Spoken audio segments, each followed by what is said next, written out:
ismlarning eng go'zali, so'zlarning eng to'g'risi, kalimalarning eng bebahosi Alloh. Milliardlagan odamlar yuribdi, bir marta Alloh deya olmaydi.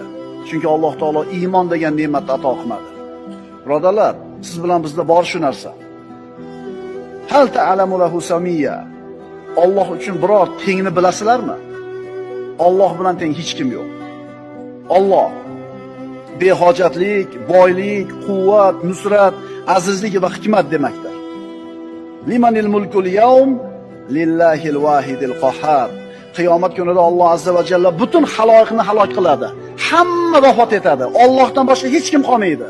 Shunda Alloh azza va jalla so'raydi: "Qani dunyoda mana degan jahongirlar, podshohlar, qani dunyoni zabt etgan qo'mondonlar, sarkardalar, podshohlar,